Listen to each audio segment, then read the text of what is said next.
दोस्तों episode number 3 में दिखाया जाता है कि जानकी शर्मा जी के साथ स्टाफ रूम में बैठकर बातें कर रही होती है। तभी बेल बजती है और वो अपनी क्लास के लिए निकल रही होती है। तभी विक्रम मल वहाँ पहुँच जाते हैं। विक्रम मल अपने कल के बर्ताव के लिए जानकी से सॉरी कहते हैं। जानकी बिना कुछ कहे वहाँ से चली जाती है। विक्रम मल स्टूडेंट्स को बाहर ग्राउंड में लेकर पढ़ाई कराने आते हैं। वह स्टूडेंट्स को आसमान की तरफ देखने के लिए कहते हैं। वह कहते हैं कि जिस तरह अर्जुन का निशाना मछली की आँख थी, उसी तरह हमारा निशाना आसमान के अनगिनत तारे होना चाहिए, जिसकी कोई लिमिट नहीं है। वह बच्चों को इस चीज़ के लिए इंसिस्ट करते हैं कि वो 50% के अबव मार्क्स लेकर आ सकते हैं। वह उन्हें भरोसा दिलाते हैं। बच्चे भी एंजॉय करते हैं और वो भी सर से प्रॉमिस करते हैं कि वो 50% के अबव मार्क्स लाकर दिखाएंगे।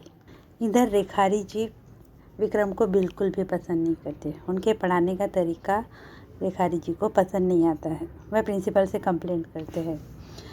इधर नैना जानकी से मिलने आते हैं। वो उससे कुछ पैसे मांगती है और कहती है कि आज के बाद वो उससे कभी पैसे नहीं मांगेगी, क्योंकि उसे नौकरी मिल गई है। विक्रम नैना को ड्रॉप करता है, पर जानकी चिढ़ जाती है। उसे यह पसंद नहीं आता। वह मिस्टर विक्रम से कहती है कि वह उसकी बहन से दूर रहें। इधर आज अमृता टीचर क्लास में नहीं आई है। प्रिंसिपल वेणु जानकी से कहती है कि वो जाकर क्लास ले लें और प्रिंसिपल सर अमृता मैम के घर पहुंचते हैं, जहां उनका बेटा अस्थमा से परेशान है। विक्रम क्लास में पढ़ा रहा होता है कि तभी एक बच्चा कहता है कि क्या हमें बुक्स की ज़रूरत नहीं है पढ़ने के लिए। विक्रम सर कहते हैं नहीं, तो वह बच्चा उस बुक को डस्टबिन में फेंक देता है। विक्रम सर उसे कहते हैं कि बुक फेंकनी है तो पहले बुक को पढ़ो, और जब लगे कि किसी काम के नहीं है तो उसे बिल्कुल डस्टबिन में डाल दो, लेकिन उससे पहले उसको पढ़ कर देखो कि उसमें है क्या।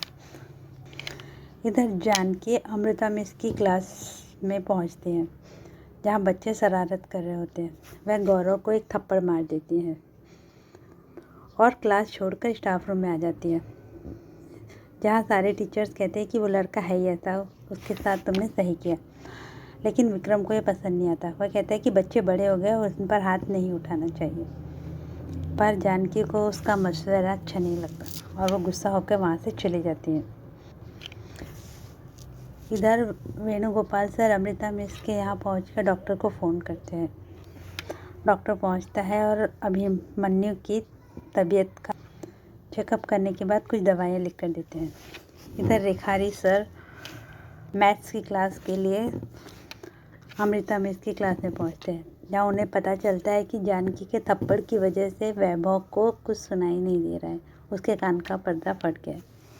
सारे स्टूडेंट्स मिलकर स्टाफ रूम के सामने प्रदर्शन करते हैं। जानकी डर जाती है।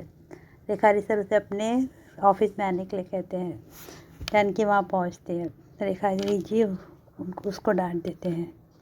तभी एक बार फिर विक्रम आकर सिचुएशन संभाल लेते हैं। उन्हें पता होता है कि गौरव नाटक कर रहे हैं, उसके कान में कोई प्रॉब्लम नहीं हुई है। वह पहले तो सारे बच्चों को धीरे धीरे करके हटाता है और बाद में ये प्रूव कर देता है कि गौरव के कान में कोई प्रॉब्लम नहीं है, वह झूठ बोल रहा था। इस बार भी उसकी समझदारी की सारे टीचर्स तारीफ़ करते हैं और रेखारी जी को बुरा लगता है। इधर जानकी को अपनी गलती का एहसास होता है। वह कहती है कि आज के बाद वह स्टूडेंट्स पर हाथ नहीं उठाएंगी। वह विक्रम के पास पहुंचकर सॉरी कहने की कोशिश करती है, पर विक्रम उसे इग्नोर करके घर चला जाता है। जानकी सारी रात परेशान रहती है। वह सोचती है कि वह विक्रम से किस तरह सॉरी कहेगी। आई होप वीडियो पसंद आया होगा। तो मिलते हैं नेक्स्ट एपिसोड में। तब तक के लिए नमस्कार, बाय बाय, धन्यवाद।